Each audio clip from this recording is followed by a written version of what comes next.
student, welcome to RS Group of Schools. Myself Rajiv, जो science teacher. आज मैं आपको गुरुत्वाकर्षण में एक इम्पोर्टेंट टॉपिक गुरुत्वीय त्वरण जी का मान का परिकलन कैसे किया जाता है वो निकालना समझाऊंगा।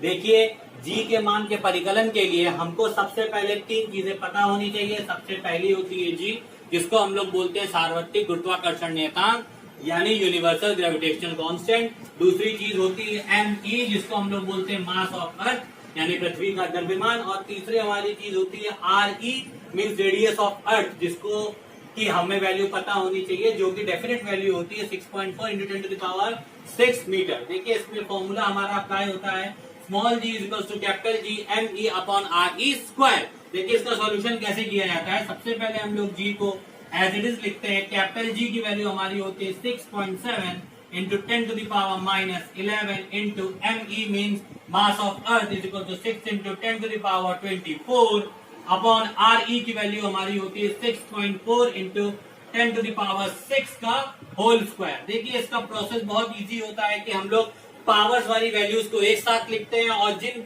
वैल्यूज में पावर नहीं लगी होती उनको हम एक साथ लिखते हैं। देखिए, 6.7 इसमें पावर नहीं थी, इसलिए इसके बगल में मैंने 6 को लिखा और जो पावर्स वाली वैल्यू है उनको मैंने एक साथ लिख दिया। इसके बाद अपॉन में डिजिट नोट डाउन करते हैं। 6.4 इंटू 10 टू द पावर 6 का होल स्क्वायर है, इसका मतलब ये डिजिट दो बार लिखी है, यानी 6.4 into 6.4 into 10 to the power 6 into 10 to the power 6। Next values देखिए, इसी के नीचे हम लोग किसी भी डिजिट का मल्टीप्लाई मत करिए। मल्टीप्लाई करने से डिजिट की कैलकुलेशन बड़ी टफ हो जाती है। देखिए, बेस इक्वल है, पावर आपस में ऐड हो जाएगी, क्योंकि हम लोगों ने पढ़ा है if base are equal multiply is happening then power should be added. तो फिर हम इसको ऐड कर देते हैं, माइनस 11 प्लस 24 अपॉन में 6.4 into 6.4 into 10 to the power 6 plus 6। ये डायरेक्ट हमारी 12 हो गई, क्योंकि same thing is happening there also. अब देखिए, हम लोग क्या करते हैं, 6.7 into 6 into 10 to the power 24 से जब हम लोग 11 को सब्ट्रैक्ट करते हैं तो हमारा आता है 13। प्लस माइनस माइनस होता है, but we put the sign of greater, जो जिसकी वैल्यू बड़ी होती है उसी का साइन हम लोग लिखते हैं। आप देखिए, 6.4 into 6.4 into 10 to the power 12। अब यही जब 10 टू द पावर 12 हमारी, अब ये देखिए, यहाँ पे गौर करने वाली बात है कि base are equal, divide is happening and power should be subtracted. इस कंडीशन में अगर सवाल में गौर किया जाए तो बेस इक्वल है, डिवाइड हो रहा है, तो पावर सब्ट्रैक्ट हो जाएगी। तो 6.7 into 6 into 10 to the power 13 minus 12 और अपॉन में वैल्यू आ जाएगी हमारी 6.4 इंटू 6.4। जब वैल्यू सब्ट्रैक्ट होगी तो 6.7 इंटू 6 इंटू 10 की पावर 1 अपॉन में 6.4 इंटू 6.4। अब देखिए, हम लोग पॉइंट को अगर रिप्लेस करें तो इस पॉइंट से ये पॉइंट मेरा कट हो जाता है, तो 67 into 6 into 10 to the power 1 का मतलब हो गया 10 अपॉन में 64 इंटू 6.4। देखिए, यहाँ से पॉइंट रिप्लेस किया, ऊपर 100 कर दिया। अब देखिए, कट करने के लिए 2 3 6, 2 3 6, 2 2 4, 2 1 2, 2 6 12, 2 5 10, 2 8 16, 2 5 10।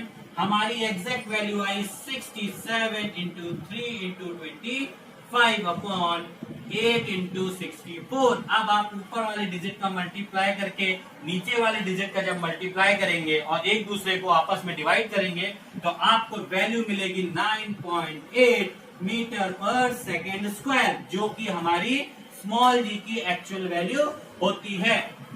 अब मैं आपको इसी से रिलेटेड इस जी का यूज करके एक दूसरा न्यूमेरिकल समझाने जा रहा हूं। देखिए, वो न्यूमेरिकल कैसे किया जाता है। आपका नेक्स्ट क्वेश्चन मैंने लिखा है, एक वस्तु का द्रव्यमान 10 केजी है, पृथ्वी पर इसका भार क्या होगा। देखिए, सबसे पहले द्रव्यमान दे रखा है यानी m इज इक्वल टू हमारा है 10 केजी, और भार पूछ रहा है यानी w इज इक्वल टू हमारा क्वेश्चन मार्क। फॉर्मूला मेरा होता है, हमेशा याद रखिए, w is equal to m into g, भार बराबर द्रव्यमान गुणे गुरुत्वीय त्वरण। अब इसमें g की वैल्यू मेरे को पता है 9.8 होती है, जो कि मैंने पहले सॉल्यूशन करके फाइंड आउट किया है। अब देखिए, अब इसको कैसे करते हैं। w को मैंने एज इट इज लिखा, m की वैल्यू मैंने 10 लिखी, g की वैल्यू मैंने 9.8 लिखी। देखिए, जब मल्टीप्लाई करेंगे 98.0 इज इक्वल टू w, यानी w बराबर हमारा क्या आ गया 9.8। देखिए, ये हमारा आंसर आ गया। मैंने जी की वैल्यू यहाँ पे 9.8 रखी और सम को सॉल्व किया। तो उम्मीद करता हूं कि आपको ये सम मेरा बहुत इजी था और इजीली समझ में आया होगा। याद रखिए भार और द्रव्यमान में जो एक कॉमन सी बात होती है, भार हमेशा याद रखिए कि एक अदिश राशि होती है जो कि एक स्थान से दूसरे स्थान पे जाके परिवर्तित होती रहती है, परंतु द्रव्यमान हमेशा हमेशा हर जगह पे नियत रहता है, ये कभी भी परिवर्तित नहीं होता। जैसे मनुष्य का भार पृथ्वी पर जितना होता है, पर यदि वो चांद पे पहुंचता है तो उसका भार पृथ्वी पर भार का 1/6 हो जाता है, परंतु द्रव्यमान हमेशा कॉमन रहता है। तो ये सवाल W बराबर 9.8 आ गया। अब मैं नेक्स्ट सवाल समझाने जा रहा हूं, ध्यान से देखिएगा। देखिए स्टूडेंट्स, नेक्स्ट सम आपका है पृथ्वी का द्रव्यमान दे रखा है 16 × 10⁻24 और चंद्रमा का द्रव्यमान दे रखा है 7.4 × 10⁻22। उनके बीच की दूरी हमारी दे रखी है 3.84 × 10⁵। कैपिटल जी की वैल्यू दे रखी है। हमें पृथ्वी द्वारा चंद्रमा पर लगाए गए बल की गणना करनी है। तो ठीक है, देखिए इसमें थोड़ा सा चेंजमेंट है। आर की जो वैल्यू दे रखी है हमारी 3.84 × 10⁵ किलोमीटर्स में दे रखी है। इसको हम मीटर में सबसे पहले चेंज करेंगे। तो 3.84 × 10⁵ × 10,000, क्योंकि 1000 से जब मल्टीप्लाई करेंगे तो मीटर में चेंज हो जाता है ये। तो 3.84 × 10⁸ मीटर आ जाएगी हमारी वैल्यू। 8 कैसे आ गए, 3 0 ये है, 10⁵ मल्टीप्लाई करा, बेस इक्वल पावर ऐड हो गई तो 10⁸ आ गया। अब देखिए फॉर्मूला कैसे अप्लाई करते हैं। F बराबर मेरा फॉर्मूला होता है G(m)(m)/r²। देखिए G की वैल्यू मेरी दे रखी है 6.7 × 10⁻⁻11। Me यानी मास ऑफ अर्थ दे रखा है 6 × 10⁻24। mm यानी मास ऑफ मून जो हमारा दे रखा है वो हमारा दे रखा है 7.4 × 10⁻22। और सबसे लास्ट में जो रेडियस हमारी गिवन है वो है 3.84 × 10⁸ पूरे का होल स्क्वायर। अब वही काम करेंगे हम, पावर्स वाले डिजिट को एक साथ, बिना पावर वाले डिजिट को एक साथ।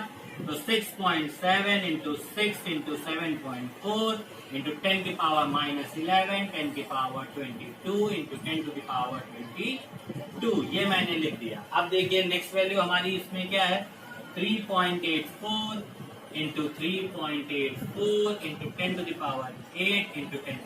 10⁸। देखिए ये वैल्यू कैसे आए, स्क्वायर लगा हुआ था, इसका मतलब अंडर के डिजिट्स को 2 बार लिखना था, मैंने सबको 2 बार लिख दिया। अब 6.7 × 6 × 7.4, देखिए सबका बेस 10 है, base are equal, power should be added, तो सारी पावर्स को हम लोग प्लस कर देंगे। अपॉन वही काम उसको नीचे भी करना है, वही काम हम लोग नीचे भी करेंगे, 8 + 8 आ जाएगी। अब देखिए हम लोग क्या करेंगे इसमें। अब अगर हम लोग ध्यान देते हैं तो 6.7 × 6 × 7.4 × 10⁻22 और 24 को ऐड करते हैं तो मेरा 46 आता है। 46 को 11 से जब सब्ट्रैक्ट करते हैं तो 35 आता है। प्लस माइनस माइनस होता है, but we always put the sign of greater. 6.7 × 6 × 7.4 × 10⁻35 आ गया। अपॉन की वैल्यू हमारी है 3.84 × 3.84 × 10⁻16। देखिए फिर इनका बेस इक्वल है, डिवाइड हो रहा है, इसलिए पावर आपस में सब्ट्रैक्ट हो जाएंगी।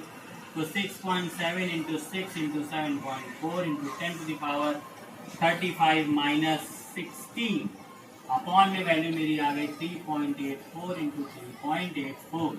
देखिए 6.7 × 6 × 7.4 × 10⁻, सब्ट्रैक्ट करेंगे, आगे वैल्यू 19 अपॉन में आया 3.84 × 3.84। अब वही काम डेसिमल रिप्लेस करिए, ऊपर 2 0, यहाँ से डेसिमल रिप्लेस करिए, ऊपर 2 0, यहाँ से डेसिमल रिप्लेस करिए 1 0, यहाँ डेसिमल रिप्लेस करिए 1 0। ये कैंसिल हो गया तो 100 आ गया। तो 67 × 6 × 74 × 10⁻90 × 10⁻2 100 को लिख सकते हैं। 384 × 384 आ गया। अब देखिए हम लोग इसको थोड़ा सा चेंजमेंट करेंगे सम्स में, ध्यान से करने के लिए सम को, जिससे छोटी से छोटी वैल्यू करके हम लोग सम का सॉल्यूशन कर सके। देखिए हम लोगों को क्या करना है, अब अब हम लोगों को सिंपल सी एक चीज करनी है कि इन दोनों के बेस इक्वल है, पावर को ऐड कर देना है। तो 67 into 6 into 74 into 10 to the power आ गई हमारी 21 अपॉन 384 इंटू 384। जहां तक आप कट कर सको वहां तक डिजिट को कट कर दीजिए। 6 1 जा 6, 6 6 जा 34, 6 4 जा 24। अब देखिए फिर से कट करिए। 2 3 जा 6, 2 2 जा 4, 2 3 जा 6, 2 7 जा 14। अब आगे डिजिट कट नहीं होगी, हमको 30 मेरी डिजिट आती है 67 इंटू 37 इंटू 21 10 की पावर और 32 इंटू 384। आप सबका मल्टीप्लाई करेंगे इतनी पूरी डिजिट्स का आपस में। मल्टीप्लाई करने के बाद नीचे वाले डिजिट का मल्टीप्लाई करके डिवाइड करेंगे तो 20.02 इंटू 10 टू द पावर 20 ये आपका आंसर आ जाएगा। तो बच्चों आपको ये न्यूमेरिकल समझ में आया होगा और इस तरीके के न्यूमेरिकल्स की प्रैक्टिस करिए और सम्स को इन न्यूमेरिकल्स की प्रैक्टिस करने के लिए करिए। Thank you and have a nice day.